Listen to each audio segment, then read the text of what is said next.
जहां देश भर में 14 अप्रैल को डॉक्टर भीमराव अंबेडकर की 132वीं जयंती मनाई गई।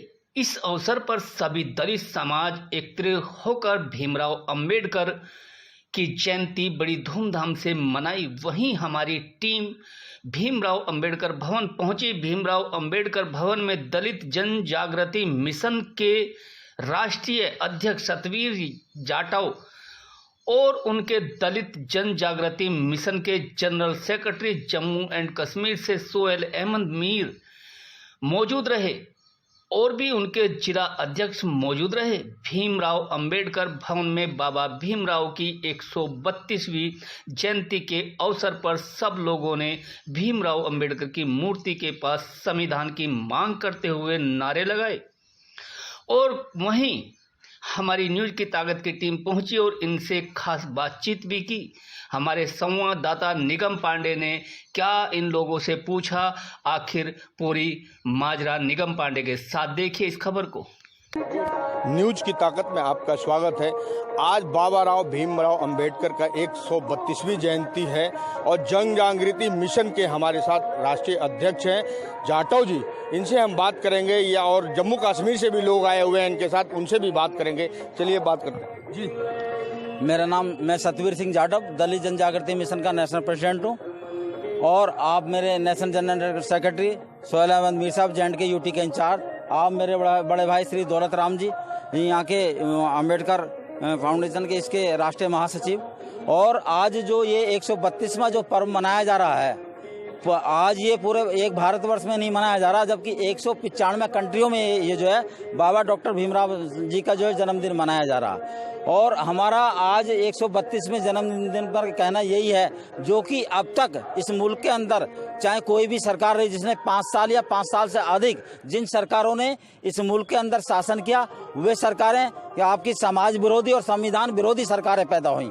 काश अगर आज़ादी के समय 1947 से लेकर के आज तक जब से संविधान को लागू करने की बात करेगी, लागू हो गया, अब तक जो है किसी भी सरकार ने जो है भारत के संविधान को पूर्ण रूप से लागू नहीं किया है। अगर भारतवर्ष के अंदर पूर्ण रूप से भारत का संविधान लागू नहीं होगा तो मुल्क के अंदर ये अव्यवस्था फैलती रहेगी।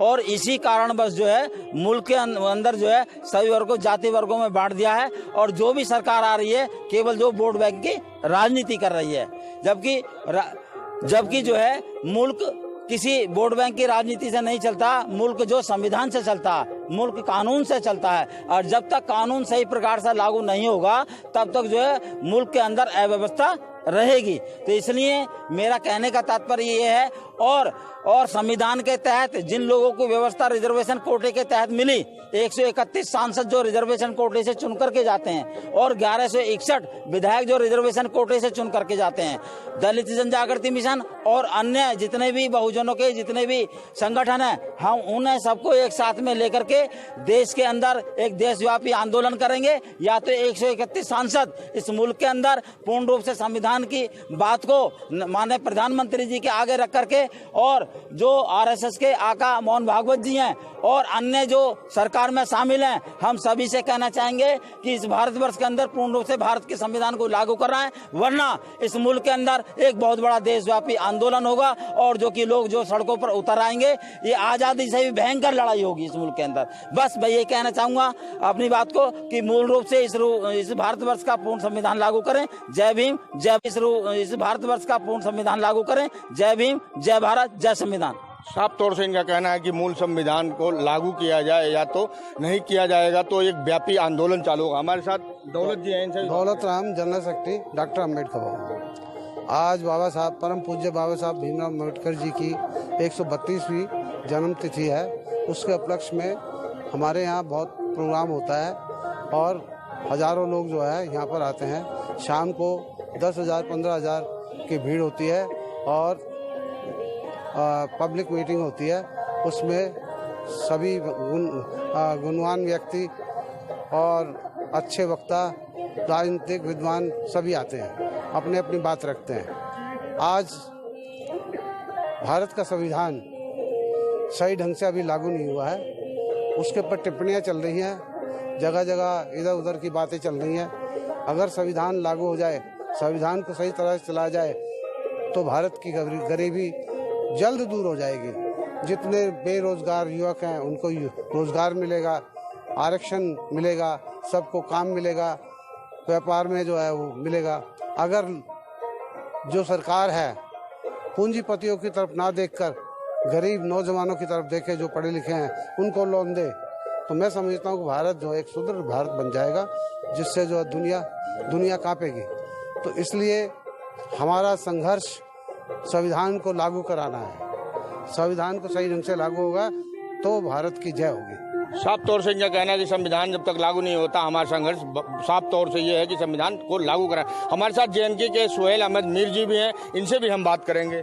जी सबसे पहले हम शुक्र अदा करते हैं आप मीडिया के वसादत से जो हो, जहां मौजूदा सरकार और जो हमारे कुछ रिजर्वेशन MPs है उनको भी ये बात जानी चाहिए, ये पैगाम जाना चाहिए कि जो हमारे बाबा साहब का संविधान है उसके ऊपर ये वर्क करे, उसको ये आगे करे, उस संविधान के अंदर ये काम करे, उससे हमारे मुल्क को इतना बेनिफिट मिलेगा कि कहने की बात नहीं है। ये जो इन्होंने एज अटॉर्नी के बिहाफ पे जो संविधान कायम किया हुआ है, जिसको ये फॉलो कर रहे हैं, नरेंद्र मोदी जी हो या RSS के चीफ हो मोहन भागवत जी या इंद्रेश कुमार हो, हम चाहते हैं कि जो बाबा साहब ने यहाँ जो उन्होंने अपने आप को एक कुर्बानी की तरह अपने आप को पेश रखा इस मुल्क को बनाने में, इस मुल्क के संविधान को बनाने में, और उस संविधान को फॉलो करे, ये उस संविधान से इस पूरे भारत का भला है और उस भला से ये तरक्की के ओर चला जाएगा।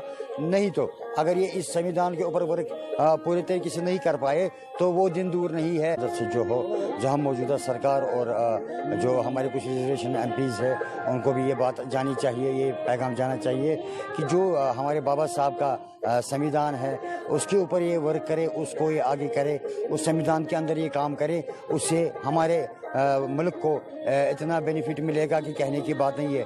ये जो इन्होंने एज अटॉर्नी के बिहाफ पे जो संविधान कायम किया हुआ है, जिसको ये फॉलो कर रहे हैं, नरेंद्र मोदी जी हो या RSS के चीफ हो मोहन भागवत जी या इंद्रेश कुमार हो, हम चाहते हैं कि जो बाबा साहब ने यहाँ जो उन्होंने अपने आप को एक कुर्बानी की तरह अपने आप को पेश रखा इस मुल्क को बनाने में, इस मुल्क के संविधान को बनाने में, और उस संविधान को फॉलो करे, ये उस संविधान से इस पूरे भारत का भला है और उस भला से ये तरक्की के ओर चला जाएगा।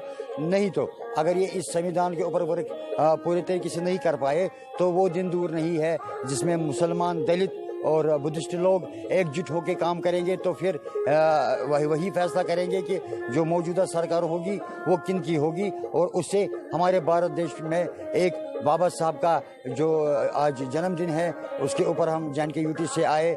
इस कारण हम आए कि इनका एक ऐसा संविधान है, ये एक अल्लाह ताला का दिया हुआ एक अवतार था, जिन्हें इतनी बुद्धि थी और इतने अच्छे सोच थी, विचार थे कि जिसके माध्यम से आज के डेट में जो गरीब लोगों को कहीं कहीं पे सहायता मिलती है तो वह बाबा साहब के नाम से ही मिलती है, जबकि उन्होंने ऐसा संविधान कायम किया हुआ है। साफ तौर से इनका कहना है कि गरीब लोगों को संविधान का सहायता मिलता है, बाबा साहब का अम्बेडकर की बातों को कहा हुआ पे मिलता है। हमारे साथ एक और व्यक्ति हैं, इनका नाम जानेगा और इनसे भी जानेंगे। जी क्या नाम है आपका? जी मेरा नाम VP सिंह है जी, मैं मोदी नगर से हूँ जी। और बाबा साहब अम्बेडकर का आज 132वां जन्मोत्सव है। आज हम लोग हर्षोल्लास के साथ बाबा साहब का जन्मदिन मना रहे हैं, लेकिन सबसे बड़े दुख की बात यह है कि हम जितनी भी सरकारें आई सत्ता के लिए तो आई, लेकिन अधिकारों के लिए कोई बात नहीं करता। अगर हम आम आदमी के लिए अधिकारों की बात करें, अधिकारों के लिए एक जन पंचायत बैठे, तो मैं समझता हूँ कोई भी आदमी भूखा नहीं रहेगा, न गरीब रहेगा और अपराध मुक्त रहेगा। तो हम ये कहना चाहते हैं अगर ये सरकार को सत्ता में रहना है तो गरीब, मजदूर और पिछड़े लोगों के अधिकारों की बात करे, वरना गद्दी छोड़ दे। जय भीम, जय भारत। साफ तौर से इनका कहना है कि ये सरकार गरीबों की और मुजरिमों की बात करे नहीं तो यह गद्दी छोड़ दे। यहाँ लोग भीमराव अंबेडकर जी का 132वां जयंती मना रहे। भीमराव अंबेडकर भवन में हम मौजूद हैं और इनसे हमने जानकारी ली और दलितों के बारे में इन्होंने बताया। आप देख रहे हैं न्यूज की ताकत से निगम पांडे की रिपोर्ट, दिल्ली।